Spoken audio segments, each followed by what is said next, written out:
I'm coming home soon. Do you need me to pick up something from the supermarket on my way home? There's something I want to talk to you about when you get home. It's important. What is it? Did something happen? I only ask for one thing, and it's that I stop being a housewife for our family. I also have no intention of continuing my relationship with you. I have no faith in our marriage.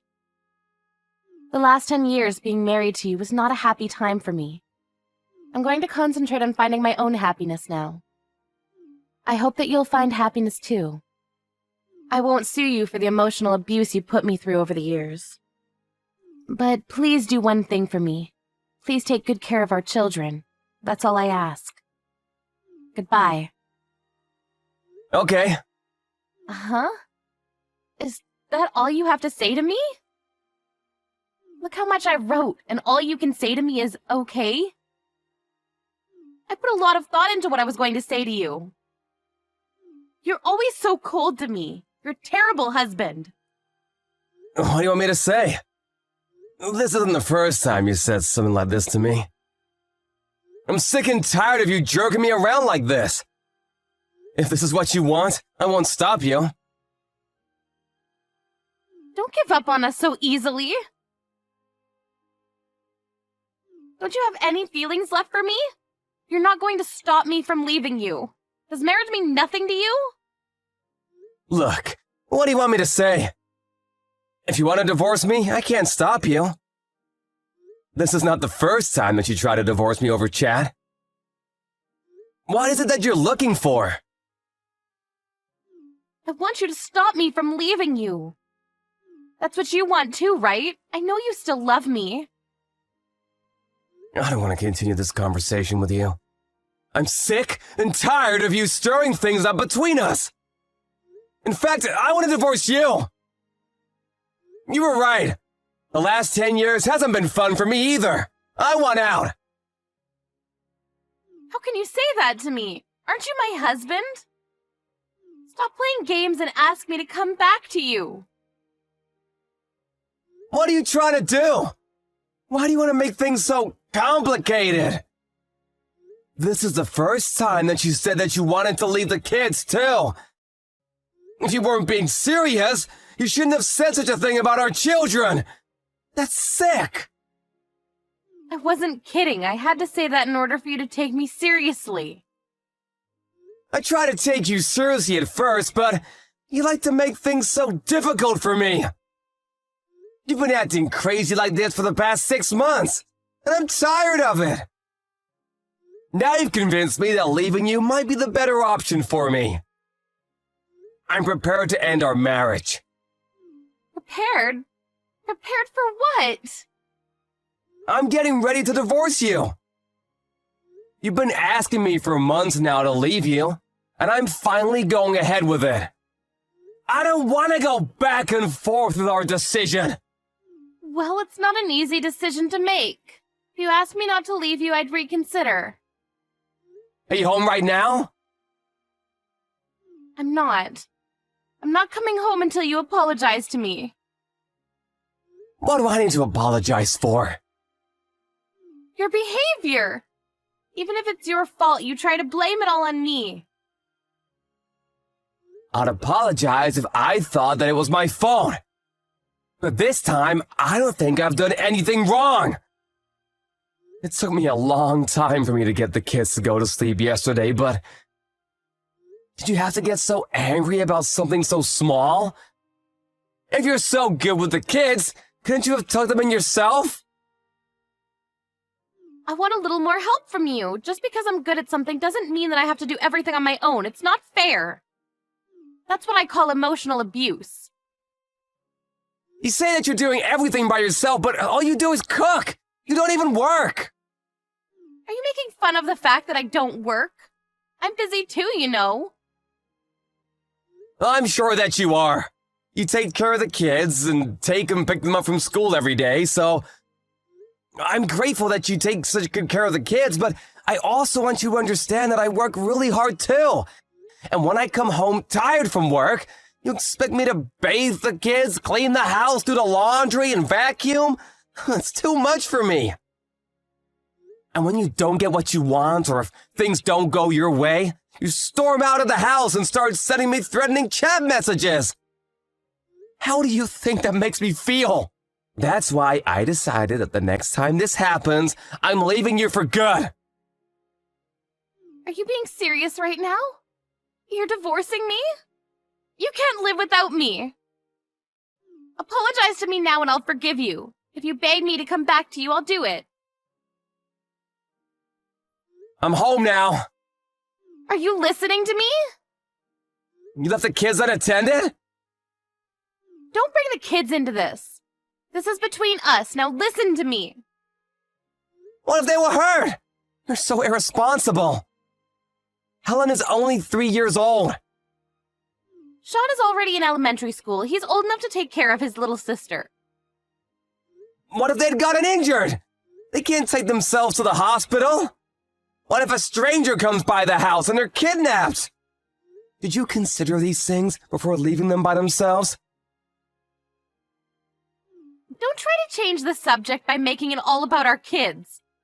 What about me and my needs? I've always prioritized your needs. But not anymore. I've had enough.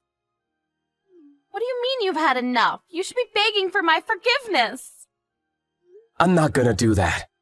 Please, sign the divorce papers. You don't need to come home. What? How can you say that to me? You can't kick me out of my own house. Well, you're the one that left. You've been running away from home at least once a week for most of the year now. Did you think that I didn't know what you've been doing on those days that you weren't home? What are you talking about? You didn't think I was smart enough to figure out where you were, doing what? I know everything, so you can't deny it. Huh? I don't understand what this is about. You know what I'm talking about. Stop bluffing. Who is he, by the way? Who is who? What man are you referring to? Don't pretend that you don't know what I'm talking about. This is your opportunity to leave me for good and be with the other guy out in the open. You don't need to keep it a secret anymore. You were just using me to make me look like the bad guy. I've no idea what you're talking about. If you're leaving me, you'd better pay me alimony and child support payments. Yeah, whatever. I saw this coming. What? You'd better pay up. I've already discussed it with my lawyer. They told me that I have no obligation to pay you any alimony. You're the one that cheated on me, so you owe me alimony. What are you talking about? You're the one that asked for the divorce. If you want me to say yes, then you should pay me alimony. I have a record of all of our chat history. The ones where you repeatedly asked me for a divorce. I can print them and hand them to the court at any time. Is that a threat? It's proof that I wasn't the one that asked for a divorce first. Not that I need that proof, since you're the one that's having an affair. You can't get away with not paying me any alimony. But what about the emotional abuse that you put me through? Things were hard for me too, you know. I didn't sue you for the emotional abuse because I didn't want our children to think any less of you. And you're going to sue me for cheating on you? It's not fair. I'm not going to pay you any money. Well, you don't have a choice if the court orders you to do so. I also know that you've been stealing money from my bank account and transferring the money into your own. I don't know what you're talking about. It must be some sort of mistake. You've been taking out small accounts over the course of months. I'm onto you. I saved up that money before we got married, so it's not yours to take. I'm gonna have to ask you to pay me back for that as well. Why do I need to do that? Besides, I only took the money to pay for stuff that our kids needed. You didn't give me enough of it to live off of. I can't believe you would say that because you also took plenty from my main account where my salary is paid. I'm sure that you took the money so that you can use it after you divorce me. I didn't think we'd be getting divorced so soon. I'm going to ask you to pay me child support payments. That's the least you can do for me. I'll be more than happy to pay the child support payments if you're going to take good care of our children. I felt obliged to give you child support payments, and I was more than willing to pay until I found out tonight that you left the kids home alone, unattended. Your parenting is reckless. I don't think you care about them. All you care about is yourself. How the hell can you say that to me? If you cared about them, you wouldn't leave a 3-year-old and a 7-year-old at home alone.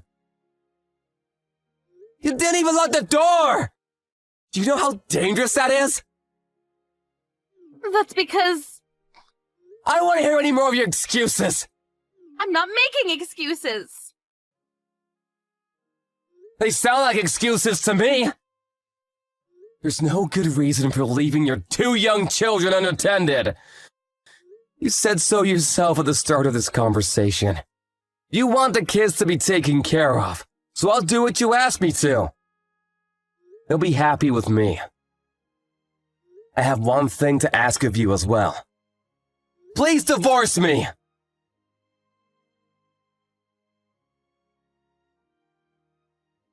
Karen rushed home, but Ryan had already left the house with his 2 kids to go see his parents.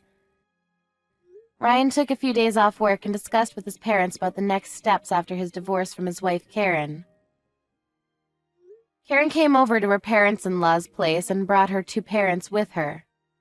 They tried to get the children to come home with Karen, but failed miserably.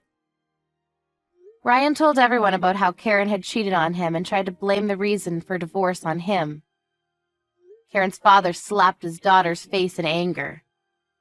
Karen's parents apologized to Ryan profusely for their daughter's terrible behavior. But Ryan had already made up his mind about the divorce, and he began the process with the help from his lawyer. He plans on suing Karen's lover as well. It seemed that Karen's lover was also married, so things were going to get ugly. All we hope for is that Sean and Helen still grow up to be happy despite their parents' divorce.